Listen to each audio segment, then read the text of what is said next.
আসসালামু আলাইকুম। এখন শুনবেন সংবাদ শিরোনাম। শক্তি ঐক্যবদ্ধ না থাকলে গুপ্ত স্বৈরাচার উত্থানের শঙ্কা তারেক রহমানের। কুমিল্লার সম্মেলনে জানালেন ঐক্য, জনগণ ও দেশ গঠনই।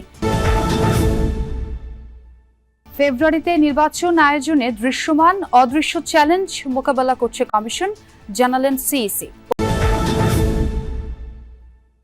খাগড়াছড়িতে ১৪৪ ধারা উপেক্ষা করেই পাহাড়ি বাঙালি সংঘর্ষ, ধাওয়া পাল্টা ধাওয়া, পরিস্থিতি নিয়ন্ত্রণে। জাতিসংঘের সংস্কারের কথা তুলে ধরে দলগুলোর জবাবদিহিতা নিশ্চিতের চেষ্টা করেছেন ডক্টর ইউনূস। মত বিশ্লেষকদের। নির্বাচনী বার্তায় মিলেছে। আসসালামু আলাইকুম। এতক্ষণ শুনছিলেন সংবাদ শিরোনাম, এখন শুনবেন বিস্তারিত। সকল গণতান্ত্রিক শক্তি ঐক্যবদ্ধ না থাকলে দেশে আবারও গুপ্ত স্বৈরাচারের আবির্ভাব ঘটতে পারে, এমন আশঙ্কা প্রকাশ করেছেন বিএনপির ভারপ্রাপ্ত চেয়ারম্যান তারেক রহমান। বলেন, জনগণ যেভাবে চায় বিএনপি সেভাবেই পরিচালিত হবে। কুমিল্লা দক্ষিণ জেলা বিএনপির কাউন্সিলে দলের স্থায়ী কমিটি সদস্য সালাউদ্দিন আহমদ বলেন, রাজনীতি দিয়ে যারা ইসলামকে বিভক্ত করতে চায় তাদেরকে ব্যালটের মাধ্যমে জবাব দেবে বিএনপি। আরেফিন শাকিলের প্রতিবেদন। দীর্ঘ ১৬ বছর পর কুমিল্লা দক্ষিণ জেলা বিএনপির কাউন্সিল সভাপতি ও সাধারণ সম্পাদক পদে ভোট না হওয়ায় নেতাকর্মীদের মাঝে উৎসব আর আগ্রহ ছিল অনেকটাই ম্লান। বিনা প্রতিদ্বন্দ্বিতায় সভাপতি হন বর্তমান আহ্বায়ক জাকারিয়া তাহের সুমন ও সদস্য সচিব আশিকুর রহমান মাহমুদ ওয়াসিম। কুমিল্লার ১৭টি উপজেলার মধ্যে 10টি উপজেলা ও 4টি পৌরসভা নিয়ে দক্ষিণ জেলা বিএনপির সাংগঠনিক বিস্তৃতি। নগরের টাউন হল মাঠে কাউন্সিলে যোগ দেন 14 ইউনিটের ১৪১৪ জন কাউন্সিলর। দীর্ঘ ১.৫ দশক ধরে কেন্দ্র ঘোষিত ধারাবাহিক কমিটি দিয়ে দল পরিচালিত হলেও এবার সীমিত পরিসরে নেতা নির্বাচনের সুযোগ পেয়ে উচ্ছ্বসিত তৃণমূল। তারেক রহমান যেভাবে আমাদেরকে নির্দেশ দিবেন ওভাবে আমরা আমাদের গ্রামে, আমাদের এলাকা, আমাদের পাড়ায়, যার যার জায়গা থেকে আমরা কাজ করব। যারা বিএনপির দায়িত্ব ভাবে তারা অবশ্যই সবাই সাথে সম্মিলিতভাবে তারা দায়িত্ব পালন করে, সবাইকে মিলেমিশে দায়িত্ব পালন করবে।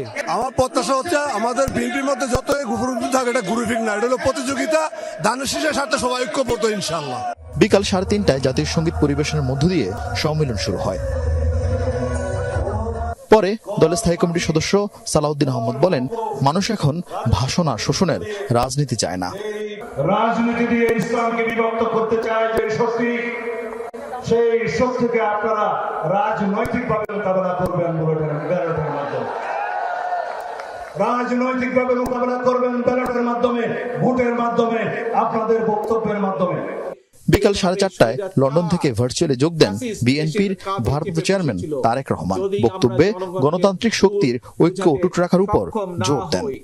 আয়নাঘর সংস্কৃতি শুরু করেছিল আওয়ামী লীগ। সকালে ফোরাম অব ডিপ্লোমা ইঞ্জিনিয়ার্স বাংলাদেশের বার্ষিক কাউন্সিল অধিবেশনে এই কথা বলেন জামাত ইসলামীর আমির ডাক্তার শফিকুর রহমান। কাকরাইলের ডিপ্লোমা ইঞ্জিনিয়ার্স ইনস্টিটিউটে এই আলোচনা সভায় প্রধান অতিথি ছিলেন তিনি। এ সময় জামাত আমির বলেন, তার দল ক্ষমতায় এলে দাবি আদায়ে জনগণকে রাস্তায় নামতে হবে না। শফিকুর রহমান আরও বলেন, যে শিক্ষা মানুষকে নিচে নামিয়ে দেয় সে শিক্ষা আর দেয়া হবে না। যুবকরা যোগ্যতা অনুযায়ী কাজ পাবে। বিগত সরকারগুলোর কারণে গত অর্ধ শতাব্দীতেও সেই পরিবেশ তৈরি করা যায়নি বলেও অভিযোগ করেন তিনি। বিপক্ষে গেলেও সাংবাদিকদের সাহসিকতার বিকাশ ঘটানোর সুযোগ দেওয়ার আশ্বাস দেন জামাত আমির। বলেন, 5 বছরে উন্নয়নের বুলেট ট্রেন চালু না করতে পারলেও উন্নয়নের এক্সপ্রেস ট্রেন চালু করবে জামায়াত। গুম হওয়া লোকেরা সকলেই তাদের আপনজনের কাছে এখনো ফিরে আসেনি।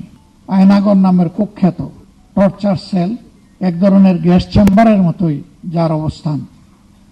এই সংস্কৃতি ফ্যাসিস্ট বিগত সরকারের হাতেই বাংলাদেশে তৈরি হয়েছে। এর আগে বাংলাদেশের এই ধরনের কোনো অভিজ্ঞতা ছিল না।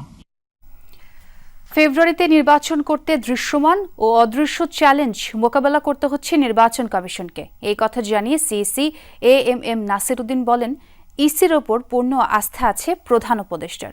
এ সময় নির্বাচন কমিশনার আবুল ফজল মোহাম্মদ সানাউল্লাহ বলেন, পক্ষপাতিত্বমূলক কোনো নির্দেশনা দেবে না কমিশন।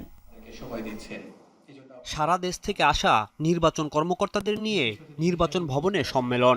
জাতীয় নির্বাচনে রিটার্নিং ও সহকারী রিটার্নিং অফিসার হিসাবে নির্বাচন কমিশনে কর্মকর্তাদের নিয়োগের দাবি জানানো হয় সম্মেলনে। আমাদের সর্বোচ্চটুকু দিয়ে চেষ্টা করব একটি অবাধ, সুষ্ঠু, নিরপেক্ষ নির্বাচন অনুষ্ঠানে কমিশনাররা জানান, সততার সঙ্গে কাজ করলে নির্বাচন কর্মকর্তাদের দাবি পূরণ হবে। বিগত সময়ে নির্বাচন কর্মকর্তারা সঠিক দায়িত্ব পালন করেনি, অনেকে অতি উৎসাহী ছিলেন। এবার এমনটা হবে না বলেও জানান কমিশনাররা।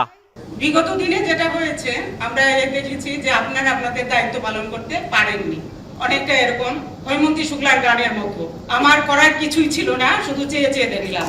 কিন্তু এইবার হবে উল্টোটা, মানে চেয়ে চেয়ে দেখার আর সময় আপনাদের থাকবে না, আপনারা খালি করতেই থাকবেন। এই নির্বাচন কমিশন কখনোই আপনাদেরকে পক্ষপাতিত্বমূলক দুষ্ট কোনো নির্বাচনের কোনো ইনস্ট্রাকশন দিবে না। আপনারা যদি স্বপ্রণোদিত হয়ে কেউ কারো অংশ হয়ে কাজ করেন, সেই দায়িত্ব আপনি নেবেন এবং নির্বাচন কমিশন আপনাকে কোনোভাবে কোনো প্রোটেকশন দিবে না। এই বাংলাদেশের নির্বাচন কমিশনের যে সাংগঠনিক কাঠামোটি দাঁড়াবে, সেটি বিশ্বের একটি মডেল হিসেবে যে আমরা সম্মিলিতভাবে ভালো নির্বাচন করার জন্য আমাদের স্থান থেকে সক্রিয় ভূমিকা পালন করব। সিইসি বলেন, নির্বাচন কমিশনের উপর পূর্ণ আস্থা আছে প্রধান উপদেষ্টার। এই কমিশনই উপহার দিতে পারবে সুষ্ঠু ও গ্রহণযোগ্য নির্বাচন। We are facing so many challenges, both seen and unseen. অনেকগুলো চ্যালেঞ্জ আপনারা জানেন না, বাইরের থেকে বোঝার কোনো উপায় নেই, এগুলো আমরা সামাল দিচ্ছি। সামাল দিয়ে কিন্তু আমরা এগিয়ে যাচ্ছি। সম্মেলনে ইসির সিনিয়র সচিব বলেন, অতীতের যে কোনো নির্বাচনের চেয়ে আসছে নির্বাচনে বড় চ্যালেঞ্জ এআই এর অপব্যবহার রোধ ও প্রবাসীদের ভোট গ্রহণ। আর্টিফিশিয়াল ইন্টেলিজেন্সের অপপ্রয়োগ, এটা একটা চ্যালেঞ্জ। আর আরেকটা চ্যালেঞ্জ হচ্ছে আমাদের out of country voting. Rajib Ahmed, Jamuna news, Dhaka. খাগড়াছড়িতে 144 ধারা উপেক্ষা করে ধাওয়া পাল্টা ধাওয়া ও সংঘর্ষে জড়িয়েছে পাহাড়ি ও বাঙালিরা।